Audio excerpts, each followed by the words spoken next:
नमस्कार, मी अतुल कुलकर्णी. लोकमत.com मध्ये आपल्या सगळ्यांचं स्वागत.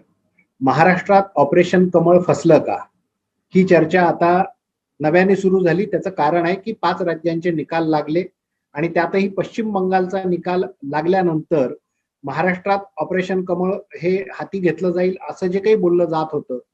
सुधीर मुनगंटीवारही असं म्हणाले होते की पश्चिम बंगालच्या निकालानंतर काय होईल महाराष्ट्रात बघा, त्याला कुठेतरी आता खीळ बसलेली आहे. पण त्याच वेळी पश्चिम बंगालमध्ये जसा भाजपचा पराभव झाला, भाजपला सत्ता मिळवता आली नाही, पण महाराष्ट्रात पंढरपूर विधानसभेच्या पोटनिवडणुकीमध्ये भाजपला यश मिळालं.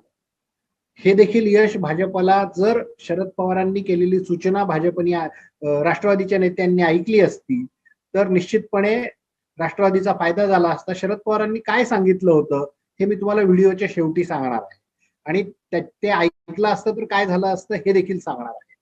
पण ऑपरेशन कमळ ही जी काही चर्चा सुरू झाली होती ती कशी सुरू झाली, तर सातत्याने जसं हे महाविकास आघाडीचं सरकार सत्तेवर आलं तेव्हापासून दर 3 महिन्याची मुदत दिली जाते. या 3 महिन्यात सरकार पडेल, या महिन्यात सरकार पडेल, अधिवेशनानंतर सरकार पडेल, असं सातत्याने सांगितलं गेलं. नंतर असं सांगितलं गेलं की हे सरकार आपापसातल्या आंतरविरोधामुळे पडेल आणि आता असं सांगितलं जातं की चंद्रकांत पाटील हे म्हणाले की आम्ही अशी कोणती तारीख दिली नव्हती आणि आम्हाला काही सरकार पाडायचं नाहीये. कुठेतरी हे सरकार पाडता येत नाही हे लक्षात आल्यानंतर ही भाषा भाजपची देखील बदललेली आहे. हा एक भाग झाला. मात्र जेव्हा 5 राज्यांच्या निवडणुकीचं आपण विश्लेषण करायला जाऊ त्यावेळी मी भाजपचे प्रदेशाध्यक्ष चंद्रकांत पाटील यांना विचारलं होतं की तुमचं काय मत आहे याच्यावरती. तर चंद्रकांत पाटील त्यावर असं म्हणाले होते की देवेंद्र फडणवीस, अमित शहा किंवा मी स्वतः म्हणजे ते आम्ही कुठेही महाराष्ट्रात ऑपरेशन कमळ करणार आहोत असं अधिकृतपणे बोललेलो नव्हतो. महाविकास आघाडी सरकार हे स्वतःच्या अंतर्गत विरोधामुळे पडेल, त्यांच्यातल्या आपापसातल्या मतभेदांमुळे ते पडेल आणि लोकांसाठी जे महत्वाचे विषय आहेत ते घेऊन आम्ही जनतेत गेलो. पंढरपूरच्या निवडणुकीमध्ये या सरकारने शेतकऱ्यांची वीज कापली, शेतकऱ्यांना वीज बिलात माफी दिलेली नाही, या कर्जमाफीचे विषय आहेत आणि कोरोना हाताळणीत आलेलं अपयश आहे. अशा कारणांमुळे पंढरपूरचा आमचा विजय सोपा झाला असं चंद्रकांत पाटील यांचं म्हणणं आहे. असं जरी असलं तरी पंढरपूर विधानसभा निवडणुकीच्या निमित्ताने भाजपने एक रणनीती आखली. ती रणनीती काय आहे, तर त्यांनी जाणीवपूर्वक असे उमेदवार निवडणं सुरू केलं की जे बहुजन समाजातले आहेत, पैशानी ज्यांची आर्थिक क्षमता चांगली आहे, जे पैसे खर्च करू शकतात आणि त्यांना आपल्या पक्षात घ्यायचं. जर ते पक्षात असतील तर चांगली गोष्ट, नसतील तर बाहेरून घ्यायचं. त्यांना एकंदरीत सगळी फिल्डिंग द्यायची, पक्षाचं नेटवर्क द्यायचं त्यांच्यासाठी आणि महाविकास आघाडीच्या विरोधात त्यांना प्रोजेक्ट करायचं की हे आमचे उमेदवार आहेत. अशा पद्धतीने हे करणं यशस्वी होऊ शकतं हे या निकालाने दाखवून दिलेलं आहे.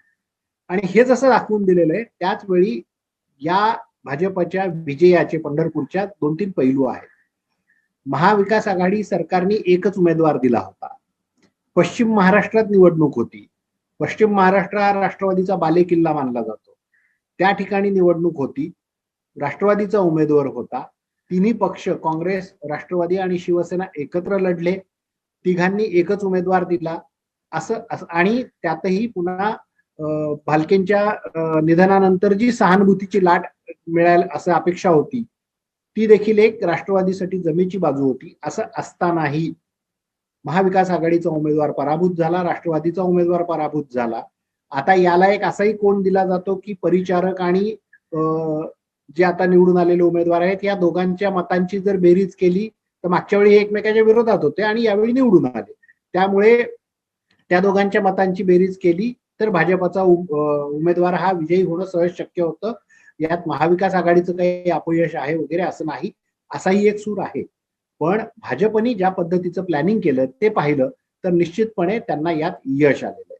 आता भाजपचा याच्यात ही जी काही त्यांनी रचना केली, ज्याला स्ट्रॅटेजी आखली असं म्हणू, त्या स्ट्रॅटेजीला शरद पवारांचा सल्ला ऐकला असता तर निश्चित फायदा झाला असता. मी त्याच्यावर येणार आहे. याच संदर्भात मी शिवसेनेचे खासदार संजय राऊत यांना विचारलं. संजय राऊत यांचं म्हणणं असं आहे की पंढरपूरमध्ये स्थानिक गणितं वेगळी होती, वेगवेगळे मतप्रवाह होते आणि त्यामुळे ती विधानसभा त्यांनी जिंकली. याचा अर्थ एक विधानसभा जिंकली म्हणजे महाविकास आघाडीचं सरकार कोसळणार आहे आणि काहीतरी वेगळं गणित होणार आहे असं नाही. आता पुढची तारीख कोणती येईल असं जेव्हा मी त्यांना विचारलं तेव्हा ते हसले आणि त्यांचं म्हणणं होतं की पुढची तारीख कदाचित महापालिकेच्या निवडणुकीनंतरची येईल. मुंबई महापालिकेची निवडणूक ही एप्रिल मे 2022 मध्ये होणार आहे. 8-9 महिने वर्ष शिल्लक राहिलेलं आहे त्या निवडणुकीला. ती निवडणूक महाविकास आघाडी म्हणून लढवली जाणार का सगळे एकमेकांच्या विरोधात लढणार, कोण कोणाला कसा सपोर्ट करणार याच्यावरती महाविकास आघाडीमधले नातेसंबंध पुढे कसे जातील, कशा मार्गाने जातील हे लक्षात येणार आहे. त्यामुळे कशा पद्धतीने हे 3 पक्ष महापालिकेच्या निवडणुकीत एकत्र येतील हे पाहणं उत्सुकतेचं ठरणार आहे. त्यावर त्याचा पुढचा एकंदरीत जे काही त्यांची मांडणी असेल ती पुढची लक्षात येईल. पण हे करत असताना बंगाल, तामिळनाडू आणि केरळ या 3 राज्यामध्ये मोठ्या पक्षांना फारसं यश मिळालं नाही. म्हणजे कोणते काँग्रेस आणि राष्ट्रवादी हे राष्ट्रीय पक्ष आहेत त्यांना यश मिळालं नाही, पण स्थानिक पक्षांना मात्र मोठ्या प्रमाणावर यश मिळालं.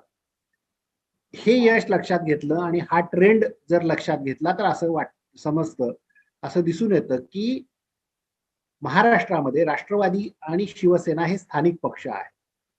भाजप आणि काँग्रेस या 2 पक्षांसोबत कशा पद्धतीने पुढे जाते, कोण कोणासोबत कसं जातं याच्यावर देखील महाराष्ट्रातली गणितं अवलंबून राहतील. उद्या जर शिवसेनेने पुन्हा भाजप सोबत जायचं ठरवलं, भाजपनी पडती बाजू घेऊन शिवसेनेला सोबत घ्यायचं ठरवलं किंवा राष्ट्रवादीनी बीजेपी सोबत जायचं ठरवलं तर गणितं वेगळी होऊ शकतात. पण ह्या सगळ्यात जर तरच्या गोष्टी आहेत, आज त्याला काही अर्थ नाही.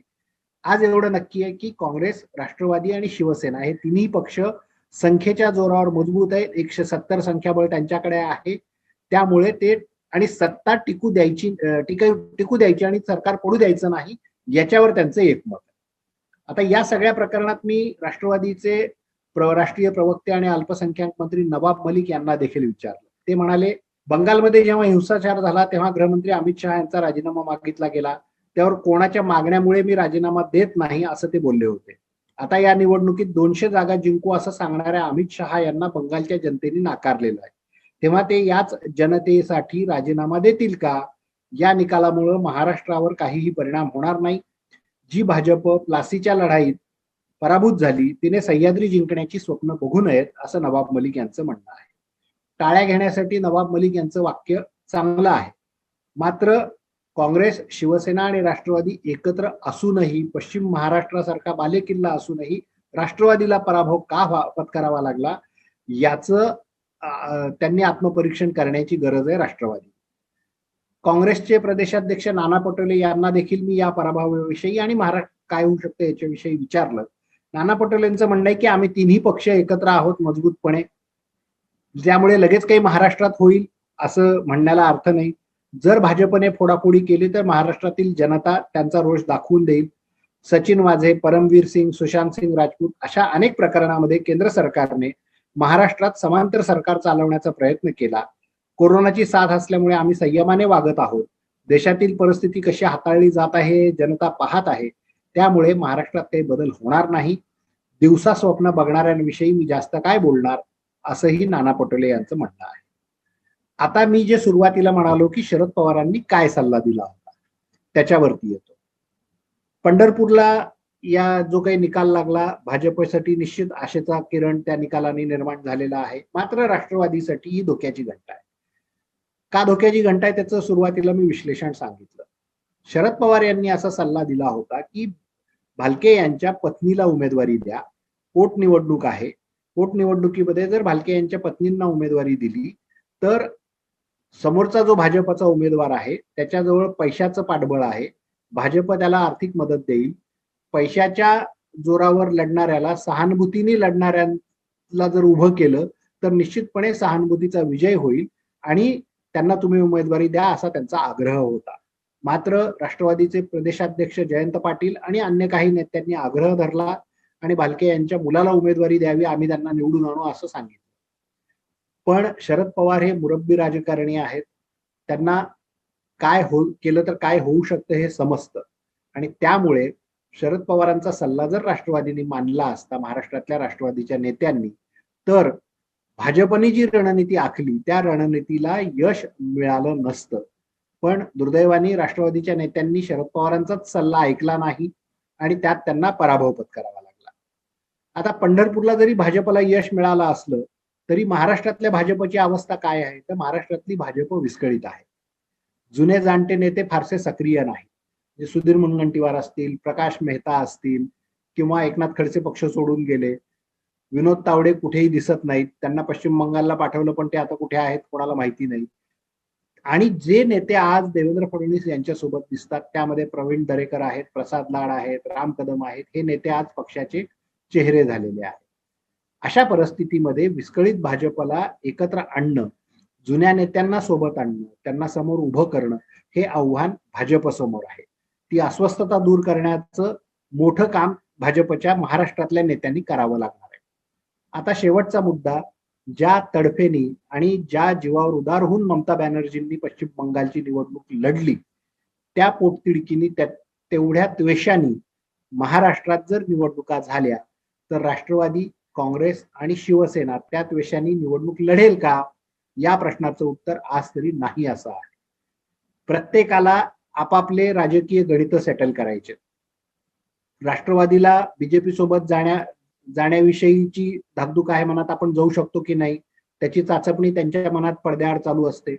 शिवसेनेला देखील राष्ट्रवादीवर पूर्ण विश्वास नाहीये, तेव्हा उद्या आपल्याला बीजेपी सोबत जर हातमिळवणी करावी लागली तर काय करायचं, असा एक हातचा राखून त्यांनी ठेवलेला आहे. काँग्रेसला असं वाटतं की आपण शिवसेनेला आणि राष्ट्रवादीला दोघांना आपल्या जवळ कसं ठेवता येईल हे बघू. त्यामुळे त्या तडफेने लढावं असं या तिन्ही पक्षांमध्ये आज नेतृत्व दिसत नाही आणि हे तिन्ही पक्ष त्या तडफेने लढतील असं आज तरी वाटत नाही. जर त्या तडफेने ते लढले तर निश्चितपणे या तिन्ही पक्षांना देखील जे बंगालमध्ये ममता बॅनर्जीला मिळालं ते मिळू शकतं. एक शेवटचा मुद्दा जाता जाता राज ठाकरेंच्या प्रतिक्रियेचा. राज ठाकरे असं म्हणाले की अत्यंत तीव्रतेने ममता बॅनर्जींनी लढल्या आणि त्यांनी सर्वस्व झोकून दिलं. याच पद्धतीचं सर्वस्व जर राज ठाकरे यांनी झोकून दिलं आणि राज ठाकरे जर मैदानात उतरले तर कदाचित या चार पक्षामध्ये जी एक साचलेपण आलंय त्याला कुठेतरी खीळ बसेल आणि काहीतरी वेगळा प्रवाह एक तयार होऊ शकतो. पण तो निर्णय पूर्णपणे राज ठाकरे यांच्यावर अवलंबून आहे. बघूया लवकरच काय होतं. आज मात्र ऑपरेशन कमळ हे मुंबई महापालिकेच्या निवडणुका होईपर्यंत गुंडाळलं गेलेलं आहे असं म्हणायला पूर्णपणे संधी आहे, कारण ती वस्तुस्थिती आहे. नमस्कार.